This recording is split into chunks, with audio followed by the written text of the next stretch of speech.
everyone to another Ref Brandon and the Todd Family YouTube video.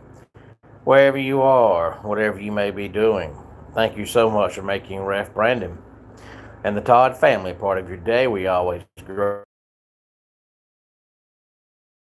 If you jump on here live here on Sunday evening, feel free to leave a comment in the comment section down below. Make sure to give the video a like, a thumbs up. If you have not yet subscribed, please do so and share the video on all social media platforms. I know most people had yesterday, and for a lot of you also Friday off. Good evening, Kevron. Glad to have you here as always, and every day is a good day to be a Clemson, a Tiger fan. And I know a lot of you also have this upcoming week off because it is vacation season. So if you're one of those people, congratulations to you. Hope you have a wonderful week. And please stay safe, whatever you do. Unless you've got a car that has good gas mileage, you better not go far. You're going to spend half of your vacation money on gas for your vehicle. And I hope and I trust that everybody's had a wonderful weekend so far.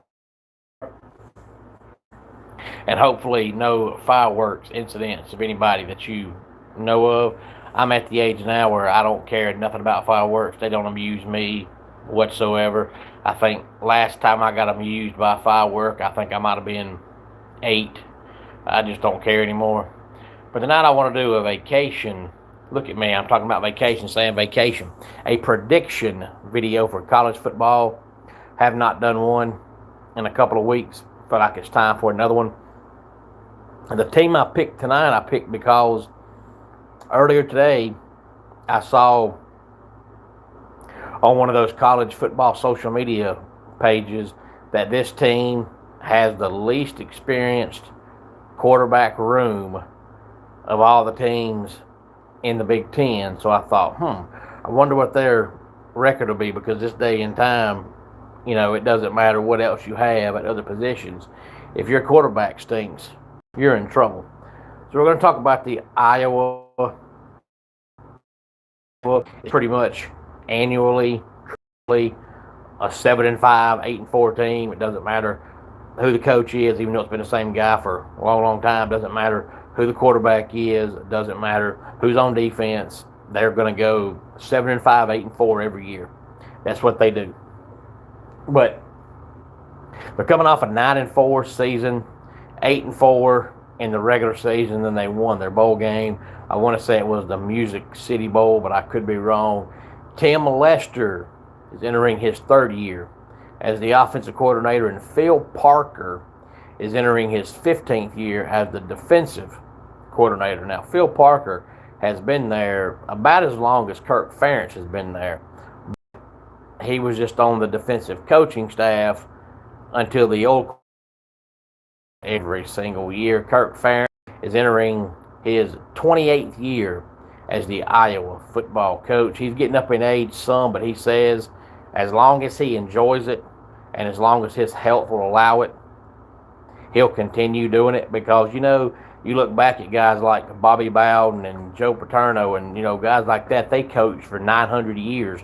And you thought, man, they're in good shape to be so old. And then they finally retired, and then both of them, as soon as they retired, they went downhill fast. It was like football is what kept them going and what motivated them.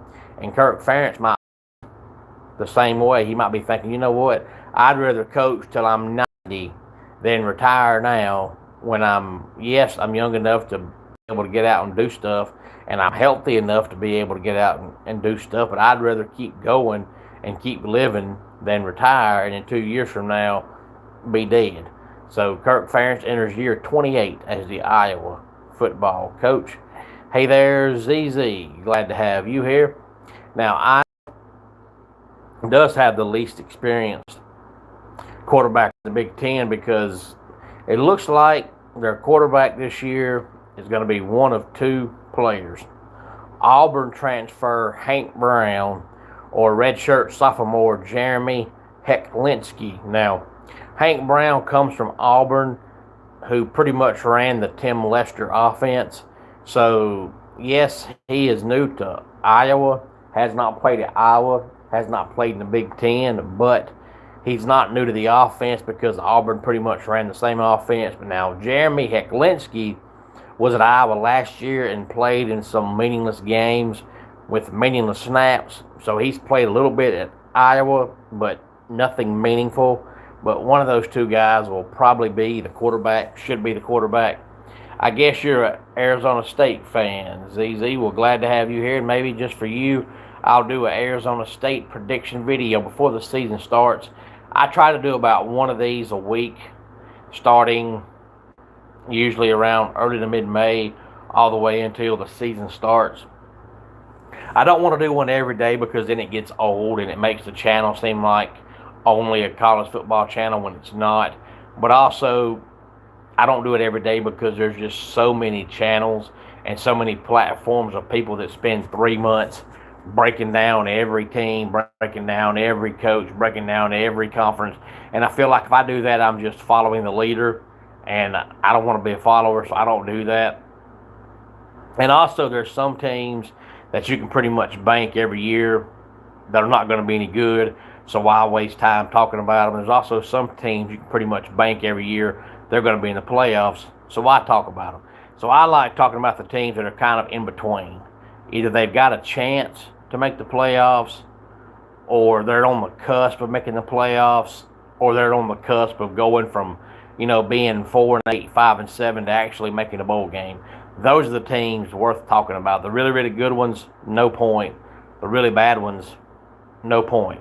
So far this year, I've already did a video on LSU, Florida State, Miami, Florida,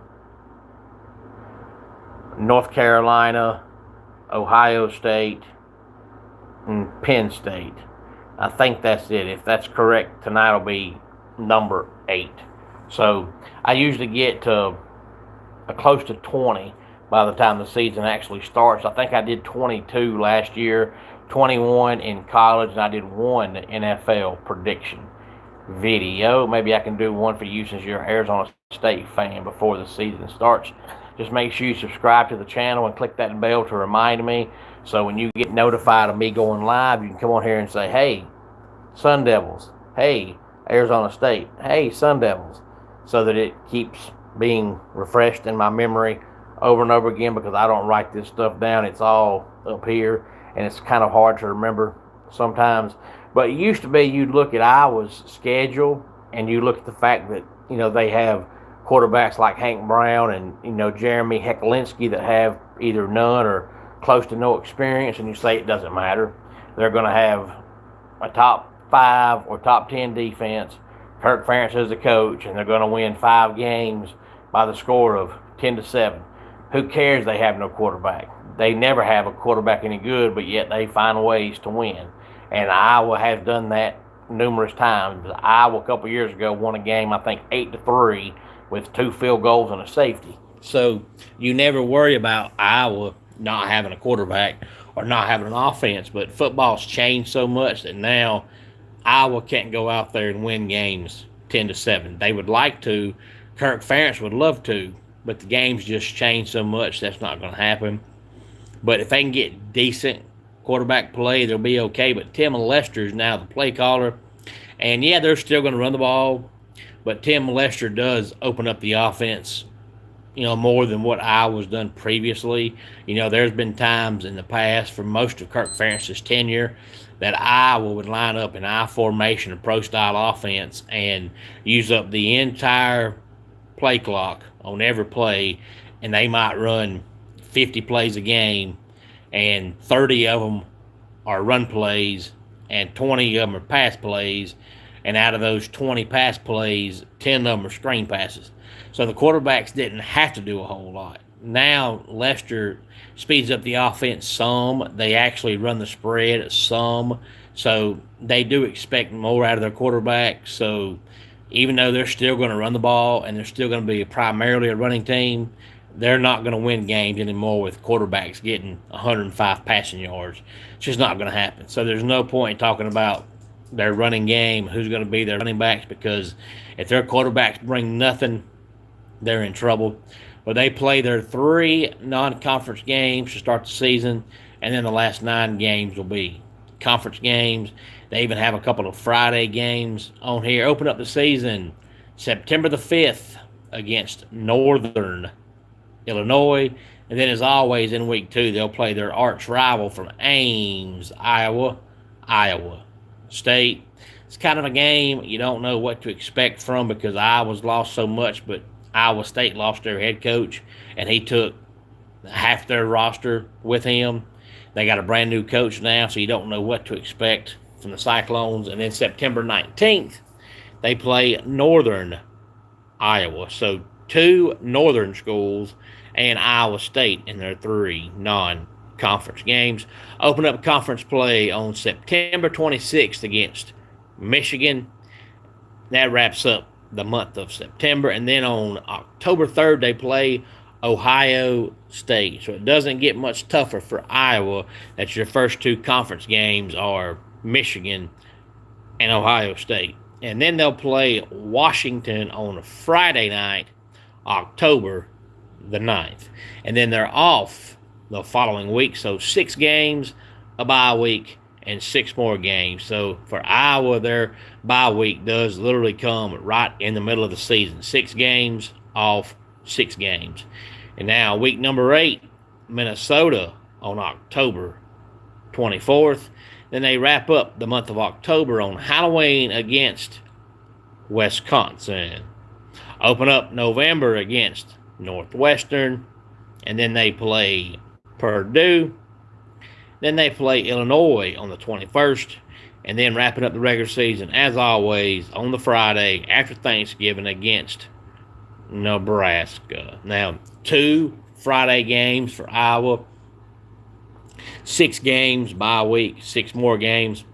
And then they play Minnesota. You look at Minnesota, and I think top to bottom, Minnesota has a better roster than Iowa. But for whatever reason, P.J. Fleck just will not realize that football has changed and become, a modernized football coach. And he still wants to run 60 plays a game, and he wants 45 of them to be run plays. And as long as he does that, they're never going to win a whole lot. But I do think Minnesota has a better roster top to bottom than Iowa does. Hey there, I'm going to keep it real. Glad to have you here. I always wonder where you go because sometimes I go about a week or 2 without seeing your name in the comment section, and then you show back up, and then you're gone again, and then you show back up. If my memory serves me correctly, you're in Florida. I believe that's correct. If so, I know it's awfully hot down there in Florida this time of the year. And it's okay that you've been missing in action because when you come back on here, at least I know you've been busy and you're okay. You've just been busy. If you ever come back on here and you say something's wrong, then I worry. Or if you're ever gone for a long time, then I worry. But as long as you keep coming back, I know you're busy, but you're fine and everything is going good. So hopefully you're able to stay warm down there in Florida. I went to Florida one time when I was 20, maybe 21. I had a sister living in Florida, and I went down there and I felt the heat and I said, nope, never going to come back here. And I have not been back since then. I did. Thank you for asking. I had to work the first half of the day, and then I had a wrestling show last night at Bobby Brown Park, which is in Elberton, Georgia, and we had probably, I would say, between 400 and 500 people there. So fantastic turnout. We had a wrestling show, and we had face painting, we had a Dunkin' booth, we had a lemonade stand, all that kind of good stuff, and then we had fireworks after the show, so did not get out of there until about 10:30 last night. And I'll be honest with you, when I went to Florida, I remember my sister lived in Tallahassee, which is not, down there deep in Florida where it's really, really, really hot. I'm not sure where you are, but my sister was in Tallahassee, which is right across the Georgia line, and it seemed like as soon as we crossed over into Florida, it got 10 degrees hotter. But the Georgia humidity's always been so bad that I thought there's no way it can be worse in Florida. But boy, was I wrong. I remember as soon as we crossed the line, you could sweat just by standing still. It was terrible. So hopefully you're staying cool down there in Vero Beach. I'm sure I'm going to keep it real that if you're from Florida and you were born there and raised there, I'm sure you're used to it. Just like most people complain about the Georgia heat. But if you're born here and you're raised here and you're used to it, it's not a big deal. But if you're new to the area or just visiting the area, it's awful. But once you become accustomed to it, it doesn't bother you. It's like people in East Tennessee always complain about East Tennessee being hot and humid, sticky. But when you grew up, spent most of your life in Georgia, and you go to East Tennessee, the weather feels fantastic. It's not hot to you. It's not humid to you. But if that's what you're used to, then you think that's hot and humid. And it's hot everywhere this time of the year. And Haywood, you're right. Football is coming in just 26. I mentioned the other day, when the calendar flips to July, you can pretty much start saying football starts next month, because the Hall of Fame game for the NFL is always the first weekend in August. Now, I don't know anybody that watches it personally, but the Hall of Fame game always releases ratings for TV the week after the game, and there are millions and millions of people that watch it. But I don't know anybody that watches it personally. I don't know why you would watch it, because most of the players you see in the Hall of Fame game aren't even going to be on the roster come week one. But I think so many people are just football hungry that they'll watch that game regardless. But high school football starts in August, and college football starts in August. So once July gets here, you can start saying, hey, football returns next month. And again, it's so glad to have you here. And you're right. There's some days where I sweat walking to the mailbox. And that's when I say, you know what? I'm not going anywhere today. I always tell my wife, if we're going anywhere on vacation, we're going to go in fall, or we're going to go in the spring.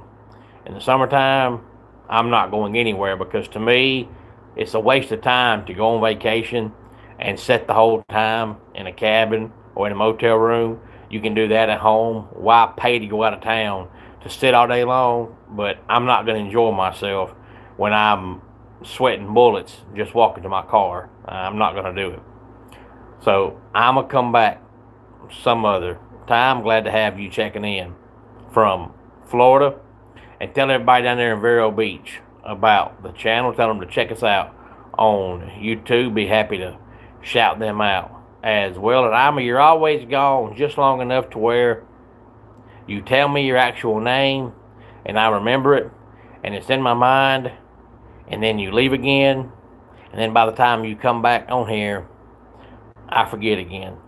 So I think I'm just going to start calling you Ima all the time instead of trying to remember. There it is.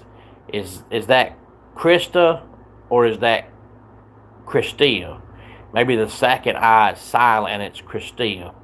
But I try to keep it in my mind, and then you leave, and then I forget it. But I'm so glad to have you here. But I was scheduled. They've got a lot of games that are toss-up games because of the fact that they're just not great on offense, but they're great on defense. So it is Christia. Well, Christia, maybe I'll remember that this time. You would think with a name like Christia and a name you never hear that I would remember that. It's not a common name like Christina or Christy or Krista. It's Christia. Maybe I'll remember that. But no doubt in my mind, they're going to lose to Michigan and Ohio State. I don't know if you ever gave me your Instagram, because I told you one time that I was only on Facebook, and that was the only social media I had. I don't have TikTok. I don't have Instagram. I don't have Twitter. I don't have whatever else is out there. So if people give me their TikTok or Twitter or Instagram, in your case, I'm not going to remember it because I can't check it out because I don't have any of those. The only folks that I can chat with are the ones that have Facebook. But if you have an Instagram, then be more than happy to come on here anytime and share it, and maybe somebody that watches the video will see your Instagram and want to talk to you. It's Christia Sweet 692 in case anybody wants to know. But outside of that, I think they beat Washington, and Minnesota, Wisconsin are both toss-up games. But since Minnesota's still running an offense from 1975 where they want to run every play, I think Iowa will win that game. And Wisconsin just hasn't turned the corner since Fickell's become their coach. So until I see Wisconsin turn the corner, I'm going to pick Iowa to win that game as well. But I think they lose to Northwestern because we know Northwestern has a new offensive coordinator, and I think they're going to open it up this year, and I think they're actually going to be able to score, and I just don't think Iowa is going to be able to score a whole lot. So I think they lose to Northwestern. I'll pick them to beat Purdue. I'll pick them to beat Illinois, and I think they wrap up the season by losing to Nebraska. So conference losses to Michigan, Ohio State, Northwestern, and Nebraska. And Christia, you're talking to me right now in the chat section. So you are talking to me right now. I know that I'm talking and you're typing, but either way, we are communicating during the video. And as always, I'm glad you are here. So I've got them going 5-4 in the Big Ten, 8-4 overall, which is really, truly, typically about what Iowa does every year.